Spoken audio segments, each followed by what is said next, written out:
Hello hi नमस्कार, मैं आपका सूरज सर स्वागत करता हूं आज की इस सेशन में। आज हम बात करेंगे अप्रैल 2025 के उन सभी विद्यार्थियों के बारे में जिनके पास फिजिक्स है, उनको ये नहीं समझ में आ रहा है कि उनका सिलेबस क्या है, पढ़ना क्या है। इसके साथ ही हम बताएंगे ऐसी कौन सी स्ट्रेटजी आपको फॉलो करना है जिससे आपका 75% बहुत आसानी से आ सके।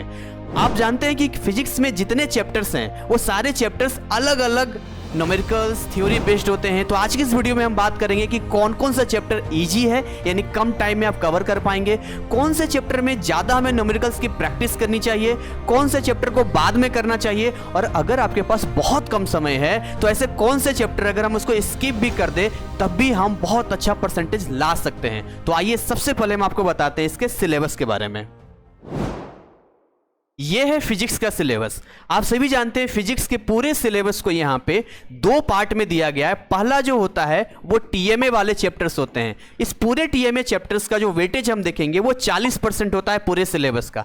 जबकि अगर हम दूसरे पोर्शन की बात करें जो 60% होता है, जिसको आप पीई चैप्टर्स के नाम से जानते हैं। अगर आप पूछेंगे मुझसे कि सर मुझे कौन सा पढ़ना चाहिए, ज्यादातर बच्चों को यही कंफ्यूजन है कि पढ़ना क्या है, सर टीएमए पढ़ें या पीई पढ़ें। तो भाई मैं एक चीज जो क्लियर करना चाहूंगा, आपको ये वाला नहीं पढ़ना है। आपको केवल और केवल ये 60% वाला पढ़ना है जिसमें केवल आपको 18 चैप्टर्स हैं। अब इस 18 चैप्टर्स में मैं आपको बताऊंगा कि सही सीक्वेंस क्या होगा पढ़ने का। मतलब ऐसा कौन सा चैप्टर जो हम पहले स्टार्ट कर सकते हैं, फिर बीच में इस चैप्टर को छोड़कर फिर इस चैप्टर पे आ सकते हैं। ये सीक्वेंस अगर आपने फॉलो किया, मैं ज्यादातर बता रहा हूं, अपने एक्सपीरियंस के अकॉर्डिंग बता रहा हूं, मैंने अपने सारे लाइव क्लास में इसी सीक्वेंस को फॉलो किया है और इसी सीक्वेंस को फॉलो करके हमारे यहां ऐसे ऐसे स्टूडेंट रहे हैं जिनका आप कह सकते हैं फिजिक्स कुछ नहीं समझ में आता था, फिर भी 70 और 75% बहुत आसानी से ले आए। तो देखिए, सबसे पहले मैं आपको लेके आना चाहेंगे यहां पर पब्लिक एग्जामिनेशन चैप्टर्स में जो टोटल नंबर ऑफ 18 है।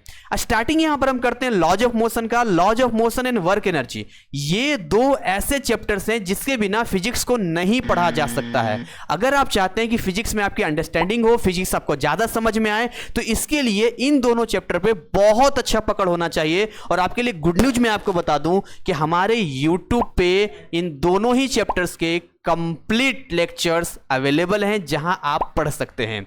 इसके अलावा आगे हम बात करें प्रॉपर्टीज ऑफ फ्लूइड्स। क्या प्यारा चैप्टर है, इस चैप्टर को आप पढ़ेंगे इतना मजा आएगा पढ़ने में, दिल गार्डन गार्डन आपका हो जाएगा। थर्मोडायनेमिक्स और बढ़िया चैप्टर है। इसके अलावा वेव फेनोमेना, यहां से जब हम वेव फेनोमेना की बात करते हैं तो वेव फेनोमेना एक ऐसा चैप्टर है जिसके अंदर कंटेंट बहुत ज्यादा है। तो वहां पर क्या होता है, हमारे लिए चैलेंज ये होता है कि बिल्कुल नई चीजें होती है तो हमें यहां पर समझने में थोड़ा दिक्कत होता है। लेकिन यहां पर आप अगर आप देखेंगे तो इनका जो वेटेज वाइज देखें, इनका थ्योरी पोर्शन और न्यूमेरिकल पोर्शन में, तो ये 50-50 में जाता है। हालांकि इसके बाद पहले चैप्टर बता देता हूं, फिर मैं आपको बताऊंगा कि किन चैप्टर्स में न्यूमेरिकल्स ज्यादा है, थ्योरी कम है और कौन सा इजी और हार्ड है। इसके अलावा आगे हम बात करते हैं electric charge and electric fields. ये जो आप पोर्शन देख रहे हैं यहां से, यानी चैप्टर 15, 16, 17, 18 और 19, जब भी आप पढ़ना स्टार्ट करें 15 से लेकर 19 तक लगातार पढ़ें, क्योंकि ये वो मॉड्यूल है जिसके अंदर आपको बहुत ज़्यादा दिमाग लगाना पड़ता है। लेकिन ये ऐसे चैप्टर्स हैं जिसको अगर एक बार ढंग से कर लिया जाए तो आप बहुत आसानी से इसमें स्कोर कर सकते हैं। आगे हम बात करते हैं यहां पर चैप्टर 21 की बात करते हैं और 22 की बात करते हैं। देखिए, dispersion and scattering of light की बात करें और यहां वेव फेनोमेना लाइट की बात करें तो dispersion and scattering of light आपका बहुत ही इजी चैप्टर है जिसको आपको जरूर करना चाहिए। बात करते हैं वेव फेनोमेना एंड लाइट का, यह भी बहुत ही बढ़िया चैप्टर है। इसके अलावा हम बात करें यहां पर 24, 25, 26 और 27। अब ये जो चैप्टर आपको दिख रहा है ये वो मॉड्यूल है, वो चैप्टर्स हैं जिसको एक फ्लो में पढ़ा जा सकता है और केमिस्ट्री में भी इसके रिगार्डिंग बहुत सारे कंटेंट आप पढ़ते हैं। सबसे लास्ट का जो चैप्टर है ना हमारे पास, वो है semiconductors and semiconducting devices, lesson 28 and 29। इन दो चैप्टर्स एक ऐसे चैप्टर्स हैं जो 10 नंबर के हैं लेकिन आपसे बहुत ज़्यादा दिमाग का यूज करते हैं। मतलब इसके अंदर इतनी सारी वेराइटीज हैं, नई नई चीज़ें हैं, नए कॉन्सेप्ट हैं जो आपके दिमाग को हिला देता है। तो अगर आपके पास बहुत कम समय है और अगर आपको लगता है कि भाई ये हम नहीं कवर कर पाएंगे तो आप इसको स्किप कर सकते हैं। हालांकि मैं ऐसा सजेशन नहीं देता हूं।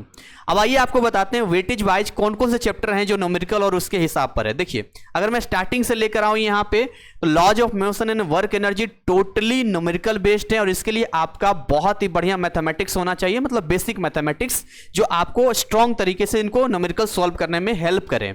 इसके साथ ही हम प्रॉपर्टीज ऑफ फ्लूइड्स, ये आपका थ्योरी पोर्शंस में आता है, थोड़े बहुत न्यूमेरिकल्स हैं, थर्मोडायनेमिक्स में आते हैं, ये भी थोड़े बहुत न्यूमेरिकल्स है, बाकी थ्योरी पोर्शंस में हैं, ये भी थ्योरी पोर्शंस में आता है। वेव फेनोमेना, यहाँ से हम बात करें electric charge and electric field का, यहाँ पर ज़्यादातर पोर्शन जो है आपको न्यूमेरिकल बेस्ड मिलते हैं, थोड़े बहुत ऐसे कॉन्सेप्ट होते हैं जो थ्योरी बेस्ड में जाते हैं। इसके अलावा आगे हम बात करें डिस्पर्सन स्कैटरिंग ऑफ लाइट, ये थ्योरी बेस्ड है, थोड़े बहुत न्यूमेरिकल्स हैं। वेव फेनोमेना ऑफ लाइट, ये आपका थ्योरी बेस्ड है। एंड यहाँ से हम बात करते हैं 24 से 27, ये आप कह सकते हैं 50-50 है, पर ज़्यादातर न्यूमेरिकल ज़्यादा इसमें देखने को मिलता है। एंड 28-29 भी मिक्स है, बट इसमें भी आपको बहुत सारे डायग्राम्स होते हैं, कॉन्सेप्ट्स होते हैं जो मिक्स करके आपको पूछते हैं। अब नेक्स्ट हम बताते हैं सही सीक्वेंस क्या है पढ़ने का। देखिए, अगर आप मुझसे पूछेंगे कि सर सही सीक्वेंस क्या है पढ़ने का, तो मैं आपको यही सजेशन करूंगा कि आपको सबसे पहले जो कंप्लीट करना चाहिए वो कंप्लीट करना चाहिए आपका लॉज ऑफ मोशन का। आप इसको नोट कर सकते हैं। आप सबसे पहले इन दोनों को पढ़ो, यानी laws of motion and work energy, सबसे पहले इसे कंप्लीट करो। इसके बाद सीधा आप जंप कर जाओ और जंप करके आ जाओ यहाँ पे, यानी कि चैप्टर 15 पे आ जाओ। Electric charge and electric field, electric potential and capacitors, electric current, magnetism and magnetic effect of electric current, electromagnetic induction and alternating currents. अब जब आप यहाँ पर जंप करके आओगे तो ऐसा नहीं है कि यहाँ पर आपको ऐसा है कि थोड़ा बहुत आसान लगेगा, क्योंकि इसमें एक पोर्शन में आपको बता रहा हूँ। देखिए, ये जो चैप्टर 14 है ना, वेव फेनोमेना, ये एक ऐसा चैप्टर है जिसको अगर आप सही तरीके से नहीं पढ़ोगे तो इसकी वजह से आप बहुत सारे चैप्टर मिस कर जाओगे। जैसे देखो, अगर चैप्टर 14 समझ में नहीं आया तो आप चैप्टर 19 में प्रॉब्लम होगा आपको, क्योंकि उसी से रिलेटेड है। चैप्टर 22 में प्रॉब्लम होगा आपको, क्योंकि उसी से रिलेटेड है। तो अपने आप में ही ना ये जो आपका चैप्टर 14 है ये आपको कंप्लीट करना चाहिए। इसके अंदर बहुत सारे इजी पोर्शंस भी आपको मिलता है, बहुत सारे ऐसे पोर्शंस भी बहुत जल्दी आप कवर कर पाएंगे। जैसे इसके अंदर पिच वगैरह की बात करते हैं, है ना, आप उसमें आप देखिए साउंड कैसे चेंज होता है। जैसे मैं आपको एक डेमो बताता हूँ। जैसे मैंने बहुत सारे कंटेंट जब इसमें बनाया है तो बहुत मजा आया है मुझे बनाने में भी, और बच्चे पढ़ते हैं तो उन्हें भी मजा आता है। जैसे मैं आपको बताता हूँ, जैसे अब अलग अलग आवाज होता है। अमरीश पुरी की आवाज आप ले लीजिए, है ना, वो क्या बोलते थे, अजय तूने सोते हुए सांप को छेड़ा है। तो ऐसे करके आप आओगे तो उसमें बहुत सारे इंटरेस्टिंग तरीके से आपको पढ़ने में मजा आएगा एकदम से। या आप चले जाओ, मान लो कि आप धड़कन मूवी का चले जाओ, सुनील शेट्टी का अंजला है, तो ऐसे करके देखोगे पीच जो है ना बदलता है। तो ये एक डेमो बता रहा हूँ, जब आप मेरा लेक्चर देखोगे तो और मजा आएगा, गाना गुनगुना के पढ़ाया है हमने।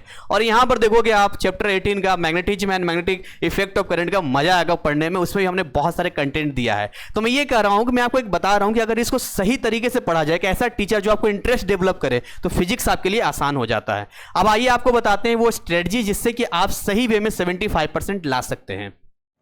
अब ये देखो हमारा स्ट्रेटजी होगा, लेकिन स्ट्रेटजी समझने से पहले हमें ये समझना पड़ेगा कि यदि हम फिजिक्स को पढ़ने के लिए आए हैं तो ऐसी कौन कौन से फैक्टर्स हैं जिसकी वजह से या तो आप फिजिक्स में बहुत अच्छा स्कोर कर लेते हैं या तो आप बिल्कुल जीरो पे आ जाते हैं। उसमें सबसे पहले हम बात करना चाहेंगे बेसिक मैथ्स की। देखिए, जब आप फिजिक्स पढ़ने के लिए जाते हैं तो होता क्या है ना, उसके अंदर बहुत कैलकुलेशंस होते हैं। अब उन कैलकुलेशंस को हैंडल करने के लिए आपको हर बार क्या होता है, वो बेसिक जो आपने क्लास 9th में, 8th में, 10th में पढ़ा है ना, वो यूज करना होता है। तो जिन बच्चों को भी बेसिक मैथ में प्रॉब्लम है, हमारे ऐप को डाउनलोड कर लें, वेबसाइट पर अपना इनरोल कर लें, बिल्कुल फ्री ऑफ कॉस्ट है। हमारे free Telegram and WhatsApp channel को ज्वाइन कर लें। वहां पर बहुत जल्द हमारे सीएल सर जो मैथमेटिक्स के एक्सपर्ट हैं, 35 इयर्स टीचिंग एक्सपीरियंस है, वो बेसिक मैथ्स का कॉन्सेप्ट लेकर आने वाले हैं और वो आपके लिए बहुत यूजफुल रहने वाला है।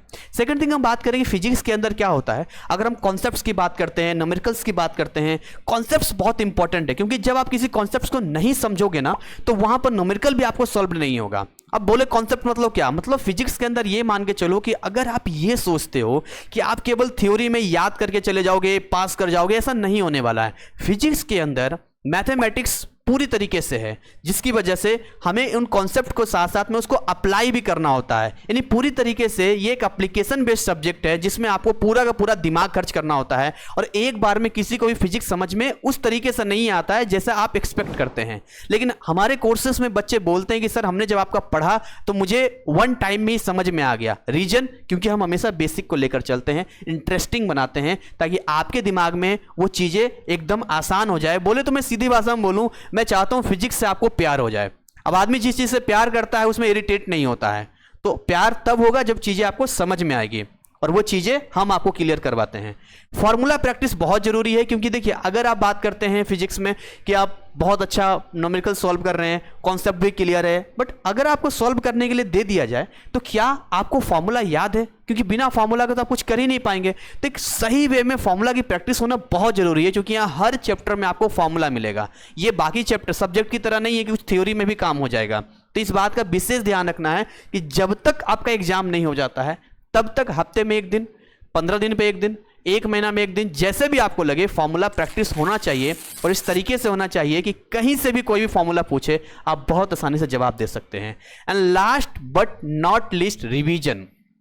रिवीजन एक ऐसा फैक्टर है जिसमें या तो आप टॉपर बन सकते हैं या तो आप टॉपर होने के बावजूद जीरो पे आ सकते हैं। अब इसको ऐसे समझिए, आप जब पैसे कमाते हैं तो पैसा कहाँ रखते हैं? बैंक में रखते हैं। तो क्या डायरेक्ट बैंक में रखते हैं? पहले घर में रखते हैं और देन आफ्टर बैंक में डालते हैं। ठीक वैसे ही मान लो आपने किसी महीने में 2 चैप्टर पढ़ा, 3 चैप्टर पढ़ा एंड देन आफ्टर फिर आगे अगला चैप्टर पढ़ा। लेकिन सवाल ये आता है कि जो पीछे हमने लास्ट महीने में 2-3 चैप्टर पे मेहनत किया था वो हमारे दिमाग में आज भी है? क्या हम इतने सुपर हैं? आपका दिमाग इतना सुपर है कि आज की डेट में जो चीज पढ़ेंगे अब 1 महीना बाद आपको याद रहेगा? तो आपका जवाब होगा नहीं सर, हम भूल जाएंगे। और आप ना भूलें, आपकी मेहनत बेकार ना जाए, इसलिए बहुत जरूरी होता है रिवीजन करना। आप जितना ज्यादा चीजों को रिवीजन करेंगे, बार बार देखेंगे, उतना चीजें आपके लिए आसान हो जाएगी। और यही एक सबसे बड़ी वजह है फिजिक्स में या तो कोई टॉपर बन जाता है या तो कोई जीरो पर या एवरेज रह जाता है। कभी आपने सोचा है कि आपके घर के इर्द गिर्द के जितनी दुकानें हैं, जितनी चीजें हैं, वो आपको कैसे याद है? क्या आपने कभी बचपन में याद किया था कि ये दुकान के आदमी का नाम ये है या इस दुकान के बगल में ये दुकान है? कभी याद किया है? नहीं याद किया, क्योंकि आप इतनी बार गए, इतनी बार चीजों को देखा तो आपको याद हो गया। तो भाई देख लो, आप सब कुछ कर लो, अगर रिवीजन नहीं करोगे तो आप ये उम्मीद छोड़ दो कि आप 75% कि आप 60% भी ढंग से नहीं ला पाओगे। एंड इसके साथ में आपको चाहिए एक ऐसा कंटेंट जो आपको सही समय में एक सही वे में एक्सप्लेन करते हुए आपके अंदर इंटरेस्ट डेवलप करे और सारे कॉन्सेप्ट को क्लियर करे। और ये हेल्प करता है हमारा फिजिक्स का कोर्स, जो हमारे ऐप में आप जाकर देख सकते हो, विजिट कर सकते हो। ऐप एंड वेबसाइट का लिंक हमारे डिस्क्रिप्शन में है। हमारा कोर्स आपको क्यों लेना चाहिए, क्यों पढ़ना चाहिए? सबसे जो एक बच्चे सवाल मुझसे कहते हैं, मैं ये नहीं कहता कि मैं बहुत अच्छा पढ़ाने वाला हूं, मैं ये नहीं कहता मुझसे अच्छा कोई नहीं पढ़ाता है, लेकिन मुझे इतना पता है कि मेरे कंटेंट पढ़ने के बाद बच्चों ने खुद कहा है कि सर मेरा 80% आ गया, सर मेरा 75% आ गया, 90% आ गया। और ये जो एक्सपीरियंस मैं आपको बता रहा हूं वो इसलिए बता रहा हूं कि कभी मैं भी आपकी तरह का स्टूडेंट था और मुझे अच्छे तरीके से पता है कि आखिर ऐसे कौन कौन से पॉइंट है जहां फंस सकते हैं, और हमने सबसे पहले उन पॉइंट्स को डील किया है। आप ट्रायल मोड में हमारे यूट्यूब चैनल पे बहुत सारे फिजिक्स के कंटेंट, एक प्लेलिस्ट है, वहां जाइए, वहां आप चैप्टर 3, चैप्टर 6 और बाकी कंटेंट देखिए, आपको मजा आ जाएगा। एंड देन आफ्टर डिसाइड कर सकते हैं। आप खुद से पढ़ना चाहते हैं तो मार्केट में बहुत सारी किताबें हैं, आप वहां से पढ़ सकते हैं, आप मंगवा सकते हैं, अमेज़न या फ्लिपकार्ट पे मिल जाएगा। इसके साथ ही साथ अगर आपको लगता है कि आपका कोई लोकल टीचर है, आप उनसे पढ़ सकते हैं। आप जैसा भी पढ़ें, लेकिन अल्टीमेट हमारा जो टारगेट है वो ये है कि हमें 75% लाना है तो लाना है, और सारा खेल इस माइंडसेट का है, इस माइंडसेट का है। अगर अपना देखने का नजरिया आप अभी तक नहीं चेंज करोगे, अगर आप इसको हार्ड कहोगे तो हार्ड लगेगा, अगर आप इसको इजी समझोगे तो इजी होगा। वो कहा गया है ना, सोच बदलो सितारे बदल जाएंगे, नजर बदलो नजारे बदल जाएंगे। कश्तियां बदलने को कौन कहता है, दिशाएं बदलो किनारे बदल जाएंगे। तो आपको भी इसी तरीके से काम करना है, अपने बेसिक्स पे काम करना है, अपने माइनस पॉइंट पे काम करना है, कहां वीक पोर्शन है उस पे काम करना है, और सही वे में सही काम करना है। इसी के साथ इसको ओवर करेंगे, मिलेंगे नए कंटेंट, नए अपडेट के साथ में। और एक लास्ट आखिरी सजेशन, बहुत सारी चीजें ऐसी है जो फ्री ऑफ कॉस्ट होती है, जो आपको जरूर करना चाहिए। जैसे हमारे यूट्यूब चैनल के बेल आइकन को आप प्रेस कर सकते हैं, इससे हमें मोटिवेशन मिलता है ताकि हम आपके लिए और अच्छे कंटेंट ला सकें। इसके अलावा आप हमारे free WhatsApp and Telegram channel को ज्वाइन कर सकते हैं ताकि आप NIS की दुनिया में अपडेट रह सकें। और बहुत सारे कंटेंट हमारे टेलीग्राम चैनल पर हैं जिसका लाभ आप ले सकते हैं, जैसे फिजिक्स का formula sheet, questions, previous year, हमारे ऐप में फ्री कंटेंट मिलता है। So thank you so much, wish you all the best. जय हिंद, जय भारत।